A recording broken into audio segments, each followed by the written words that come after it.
అంటే మనకు ఉన్నటువంటి సనాతన ధర్మంలో ఉన్నటువంటి ఆచార వ్యవహారాల్లో చూస్తే ఎప్పుడు కూడా ఎదుటివారి యొక్క క్షేమాన్ని కోరుకునేటువంటిది. మనము ప్రధానంగా ఈ అక్షయ తృతీయ రోజున అక్షయ పాత్ర కూడా తయారు చేసుకోవచ్చు. అంటే దీనికంటూ ఒక సమయం ఉన్నది. అక్షయ పాత్రలు తయారు చేసుకునే విధానంలో మనకు ఎక్కడ వస్తుంది ఈ యొక్క సంబంధించిన సందర్భం అంతా కూడా పాండవులు సూర్యారాధన చేయడం వల్ల, ముఖ్యంగా ధర్మరాజు సూర్యుడు అతనికి భక్తికి మెచ్చి పాత్రనిస్తాడు. వనవాసం సమయంలో మీకు ఇది ఉపయోగపడుతుంది అని చెప్పడం. ఆ విధంగా ఆ అక్షయ పాత్ర యొక్క వైశిష్ట్యం ఏమిటంటే ఎంతమంది పదార్థములు ఎంతమంది భోంచేసినా మళ్ళీ కావాలి అంటే అంత పదార్థాన్ని కూడా మళ్ళీ సర్వ్ చేయగలదు. అంటే వశిష్ఠ మహాముని దగ్గర ఉన్నటువంటి సురభి కామధేనులాగా ఇది కూడా ఆ విధంగా అక్షయ పాత్ర మన ఇంట్లో కూడా అక్షయ పాత్రలాగా మనం తయారు చేసుకోవాలి అని అనుకున్నప్పుడు ఏంటంటే దీనికంటూ ఒక శుభ సమయం ఉన్నది. ఒక ఇత్తడి పాత్ర ఏదైనా కానీ ఇత్తడిదే తీసుకోవాలి. స్టీల్ ఇటువంటివి వాడకుండా ఇత్తడి పాత్ర తీసుకొని ఉదయం 6:54 నుంచి 7:54 మధ్య కాలంలో చంద్రహోర ఉంటుంది. అంటే ఈ చంద్రహోర అనేటువంటిది ఎందుకు దీనికి ఇంత ప్రాముఖ్యత అంటే స్థిరంగా ఉండాలి. లక్ష్మీ అమ్మవారి ఆరాధన ఈ అక్షయ తృతీయ రోజున చేసుకోవాలని మనకు శాస్త్రం. అందున లక్ష్మీ అమ్మవారి నామాలలో ఒకటి చంచలాయై నమః అని, అంటే ఒక చోట స్థిరంగా ఉండదు. అట్టి లక్ష్మికి సహోదరుడు ఎవరు? చంద్రుడు. అలాగే ఇంతకుముందు సోదర సమానులు శ్రీకాంత్ శర్మ గారు చెప్పినట్టుగా రోహిణీ నక్షత్రము బుధవారము మరియు గురువారం కలిసి వస్తే అద్భుతమైన రోజు. కృత్తిక రోహిణీ నక్షత్రాల్లో ఏదైనా ఒక నక్షత్రం కలిసి ఉండి బుధ గురువారాల్లో వస్తే చాలా 100 రెట్ల పెద్దదని చెప్పి మనకు చెప్పడం జరిగింది. కాబట్టి ఇప్పుడు రోహిణీ నక్షత్రం ఉన్నది. మనకు మధ్యాహ్నం 2:16 వరకు రోహిణీ నక్షత్రం ఉంది. కాబట్టి ఈ చంద్రుడి నక్షత్రము బుధవారము చంద్రహోర ఉదయం 6:54 నుంచి 7:54 మధ్యకాలంలో, ఆ సమయంలో 6:46 నుంచి 8:46 వరకు వృషభ లగ్నం ఉంది. వృషభ లగ్నంలో ఏంటి అంటే శుక్రుడికి సంబంధించినటువంటి లగ్నాల్లో వృషభము తుల.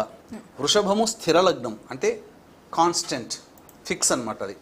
సో ఆ స్థిర లగ్నంలో ధనకారకుడైనటువంటి గురువు, దేవగురువు, నైసర్గిక శుభగ్రహము మరియు చంద్రుడు కూడా నైసర్గిక శుభగ్రహమే. గురుచంద్రులు కలిస్తేనే గజకేసరి యోగం అని అంటుంటారు శాస్త్రం, జ్యోతిష్ శాస్త్రంలో. అటువంటి శుభగ్రహాలైనటువంటి గురుచంద్రుడు, స్థిర లగ్నమైనటువంటి వృషభ లగ్నం, ఆ లగ్నానికి అధిపతి శుక్రుడు, శుక్రునికి అధిష్టాన దేవత లక్ష్మీదేవి, లక్ష్మికి సహోదరుడైనటువంటి చంద్రుడు, ఆ చంద్రుడి నక్షత్రమైనటువంటి రోహిణీ నక్షత్రంలోనే చంద్రుడు సంచరిస్తూ ఉండడం చాలా అద్భుతమైనటువంటి సమయం ఇది. ఆ చంద్రహోరలో గనక దేవతా ఆరాధన చేసుకొని దివ్యప్రదమైనటువంటి వస్తువుల్ని అనగా లక్ష్మీ గవ్వలు, గోమతీ చక్రాలు, లక్ష్మీ శంఖము ఇటువంటి దివ్యప్రదమైనటువంటి వస్తువులని ఆ వస్తువులతో సమేతముగా నవధాన్యాలు కూడాను ఒక ఇత్తడి పాత్రలో కానీ లేదా మట్టి పాత్రలో కానీ వేసి అప్పుడు దేవతా ఆరాధన అమ్మవారిని మధ్యలో, లక్ష్మీ అమ్మవారిని కానీ లలిత అమ్మవారిని కానీ ఎవరినైనా కానీ అమ్మవారిని మధ్యలో పెట్టి పూజ చేసి ఆ సమయంలోనే చక్కగా అలంకరించి ఆ ఇత్తడి పాత్రకి అలంకరించి, పెద్దదిగానే తీసుకుంటే మంచిది, ఆ ఇత్తడి పాత్రకి అలంకరించి ఆవు పాలు, బియ్యము మరియు బెల్లము ఈ వీటిని కలిపి పాయసము తయారు చేసి నైవేద్యంగా పెట్టాలి.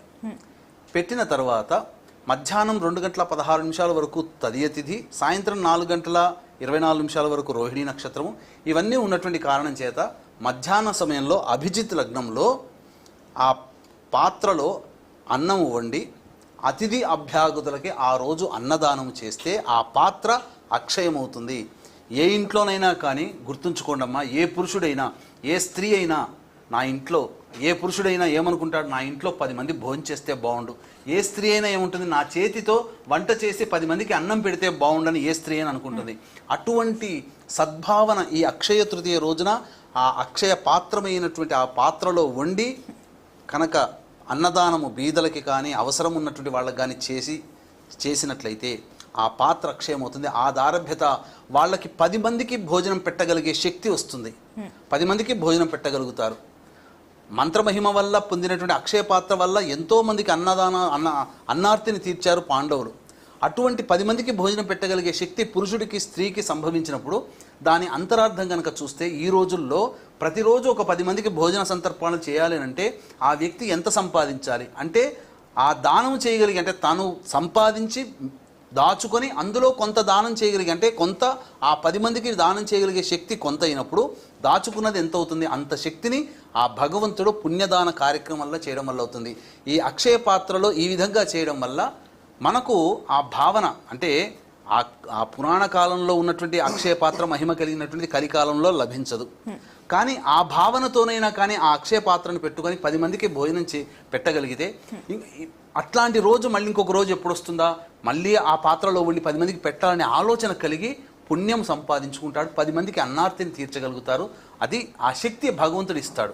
శ్రీహరి శర్మ గారు, అంటే సాధారణంగా చాలా రోజుల్లో దాన ధర్మాలు చేస్తూ ఉంటారు. ఆ రోజుల్లో చేయడానికి అక్షయ తృతీయకి సంబంధించిన రోజులో చేయడానికి ఏమైనా వ్యత్యాసం ఉంటుందా?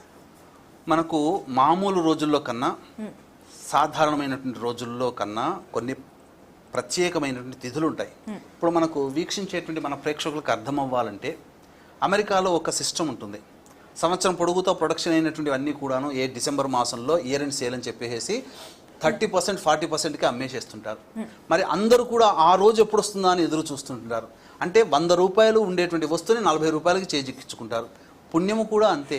కొన్ని పుణ్యమైనటువంటి పర్వదినాలు ఉంటాయి. ఆ పర్వదినాలలో కనుక మనం చేస్తే అది ఇంతింతై వటుడింతింతై తానింతింతై మరింతింతై అనే చందంగా ఆ పుణ్యం రెట్టింపు ఫలాన్ని ఇస్తుంది.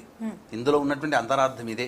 కాబట్టి అన్ని రోజుల్లో అన్ని వేళల్లో ఇంతకుముందు సార్ అన్నట్టుగా మనము సృష్టించుకున్నటువంటి ఆచారాలు అని అన్నారు.